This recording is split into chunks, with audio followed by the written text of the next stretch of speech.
Assalamualaikum warahmatullahi wabarakatuh. Belakangan ini, beberapa tahun ini ada fenomena menarik yang terjadi di berbagai belahan dunia, termasuk Indonesia, yaitu merebaknya Korean Pop atau K-pop. Dan orang semua melirik ke Korea dan mengikuti budaya dan gaya termasuk kuliner Korea, bahkan lagu-lagu Korea, film-film Korea, drama-drama Korea. Fenomena ini tidak hanya menjamur bagi para remaja di Indonesia, karena memang fenomena ini terjadi hampir di semua belahan dunia, termasuk di Amerika. Kalau selama ini kita orang Asia mengidolakan Amerika, itu sudah biasa, film-filmnya, gaya hidupnya, atau lifestyle-nya. Dan begitu juga kita mengidolakan India dengan filmnya, Bollywood gitu. Dan kita juga pernah keranjingan menonton film-film Mandarin ya, dengan sederet artis-artis ternamanya. Ya, fenomena itu dulu. Tapi sekarang yang terjadi justru bangsa Korea ya, yang dulu hanya kita kenal dengan mobilnya yang masuk ke Indonesia ya. Lalu sekarang malah bukan hanya produk mobil, tapi produk budaya, produk gaya, dan produk film, sinetron, atau drama menjamur masuk ke Indonesia. Adakah dampak dari semua fenomena ini terhadap generasi muda Indonesia? Nah, sebagian besar yang mengidolakan ini adalah generasi muda. Tentu ada. Anak-anak muda kita di Indonesia suka dengan gaya artis atau selebriti Korea dan menirunya dalam bentuk gaya mereka, gaya rambut, gaya berpakaian. Anak-anak muda kita suka dengan makanan-makanan Korea yang berbau Korea, sehingga bermunculan Korean food atau restoran-restoran Korea ya, semacam menjadi gaya hidup. Ya, yang tidak kalah adalah ketika mereka mengidolakan selebriti-selebriti Korea yang mereka kenal melalui film-filmnya. Belum lagi para penyanyi-penyanyi Korea yang menjamur, dikenal oleh para anak muda kita. Ya, sebenarnya ada nggak yang bisa sih kita ambil dari fenomena ini hal positif? Kita mengikuti sebuah budaya manapun itu, sejauh itu membawa kemanfaatan, kenapa tidak? Di zaman Nabi pun itu sudah terjadi. Ketika alat tukar yang dipakai oleh bangsa Romawi itu dalam bentuk koin, dinar ya, itu juga diadopsi di zaman Nabi. Maka alat tukar waktu itu yang beredar itu dinar dan dirham dalam bentuk koin. Yang berbeda adalah gambar yang ada di koin yang diciptakan oleh bangsa Romawi tidak sama dengan koin yang diciptakan di masa Nabi yang ada lafaz Allah misalnya. Dan itu sudah terjadi pada zaman Nabi. Dan di zaman sekarang pun kalau kita mengikuti budaya yang di luar Islam, sejauh hal itu bermanfaat bagi kita, ya tentu sah-sah saja. Dan menurut saya, apa yang terjadi di Korea itu sebagai sebuah fenomena yang sekarang menggejala hampir di seluruh belahan dunia ini adalah fenomena yang kita harus bisa memilah dan memilih mana yang budaya yang cocok untuk kita, mana yang tidak cocok untuk kita. Nah, mungkin saya perlu mencoba melihat dalam beberapa contoh ya, hal-hal positif yang bisa kita ambil dari budaya sebuah bangsa, di mana budaya itu bisa kita praktekkan dalam kehidupan kita dan justru memperkaya kehidupan kita kalau hal itu positif bagi kita. Kalau kita lihat pada bangsa Korea misalnya, mereka itu terkenal dengan pola hidup bersihnya. Ya. Sampai kita membaca dan melihat bahwa orang Korea itu ganti handuk itu sehari itu sekali gitu kan. Jadi setiap hari mereka ganti handuk. Ini artinya mereka sangat menjaga kebersihan. Mungkin kalau kita punya handuk bisa 3 hari, bisa seminggu atau lebih, baru handuknya diganti, dicuci dan pakai handuk yang lain. Tapi tidak dari mereka.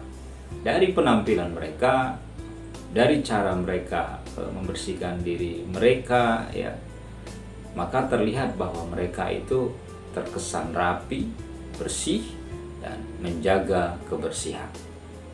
Rumah-rumah tinggal mereka kan terlihat kecil, tidak begitu besar, kecuali mereka yang kaya tentunya ya, karena biaya hidup di sana tinggi konon katanya. Tetapi sangat tertata, bersih dan rapi. Walaupun kita hanya melihat sebagian di film seperti itu atau di drama, tapi sebagian besar memang pola hidup bersih ini dipraktekkan oleh bangsa Korea. Yang kedua, bahwa mereka itu sangat disiplin. Ya, hidup disiplin adalah kunci keberhasilan. Menghargai waktu, kerja keras, dan menggunakan waktu dengan maksimal itu adalah pola-pola hidup yang baik sesungguhnya. Karena kalau kita dalam kehidupan kita disiplin dengan waktu yang diberikan Allah kepada kita, tentu kita akan sukses dalam kehidupan kita. Kita lihat saja, kita diberi Allah waktu 24 jam sama, kita semua dapat waktu yang sama ya, di dunia ini. Tapi apakah sama cara orang merespon waktu atau menggunakan waktu dengan baik? Tentu tidak. Ada orang yang banyak tidurnya, banyak malasnya daripada beraktivitasnya. Ada orang yang mampu memanage waktu dengan baik.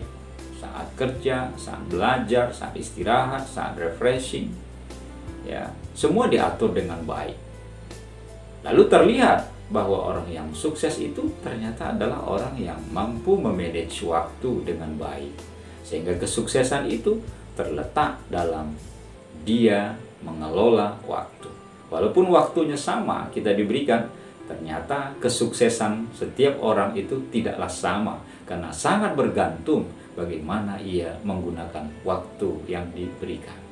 Nah, untuk urusan waktu ini terlihat bahwa orang Korea itu sangat menghargai waktu, disiplin dalam setiap kegiatan yang mereka lakukan, paling tidak itu tergambar dalam drama-drama mereka. Lain ketiga, kalau kita lihat bahwa bangsa Korea itu adalah bangsa pekerja keras. Mereka harus memenuhi kebutuhan hidupnya sendiri. Nah, anak mudanya kebanyakan begitu. Begitu dari remaja mereka keluar dari rumahnya, lalu mereka mandiri dan berjuang untuk hidup. Bahkan menjadi tukang cuci di restoran, kadang cuma pelayan bar, pelayan restoran, itu mereka lakukan. Yang penting mereka bisa bekerja. Ya. Kerja keras ini penting dalam kehidupan kita.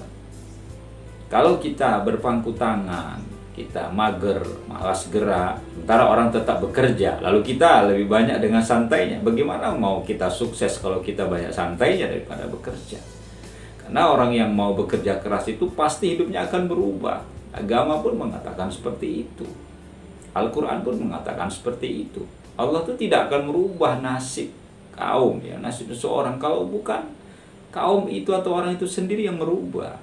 Dan merubahnya itu adalah dengan kerja keras, merubah dari keterbelakangan menuju kemajuan, mengubah dari kemalasan menuju rajin gitu ya, merubah dari banyak tidurnya menjadi banyak meleknya untuk bekerja dan seimbang. Saya kira itu memang perlu harus dilakukan, karena memang orang-orang bekerja keras itulah yang membuat mereka maju. Dan itu terlihat. Korea itu ada 2 negara, yang satu Korea Utara, yang satu Korea Selatan. Tapi yang maju secara ekonomi ya, dan peradaban itu justru Korea Selatan. Dan mereka harus kerja keras. Kalau mereka nggak kerja keras, tidak maju, mereka akan dilindas oleh Korea Utara. Sehingga mereka harus survive. Dan untuk survive itu mereka dituntut untuk bekerja keras agar bisa mengimbangi, agar bisa melindungi diri dan bangsa mereka dari bangsa Korea Utara yang walaupun mereka satu ras, satu bangsa sesungguhnya, tapi mereka kan karena persoalan ideologi, karena persoalan politik mereka harus terpisah. Nah, kerja keras menunjukkan hasil itu sehingga mereka jauh lebih maju dari bangsa Korea Utara. Lalu sungguh pun demikian kalau kita belajar dari hal-hal positif dari bangsa Korea, mereka bersih, mereka disiplin, mereka bekerja keras.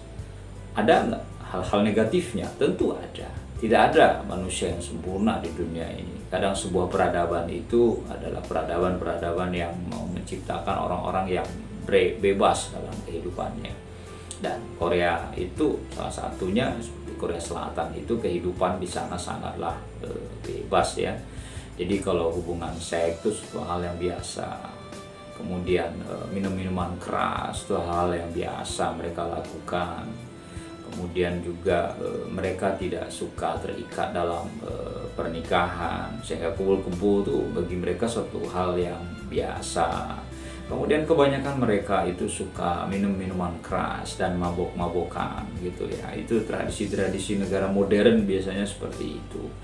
Lalu juga mereka kebanyakan tidak beragama ya. Kalau orang yang tidak beragama itu tempat mereka berteduh dalam hal spiritual tuh jadi tidak ada.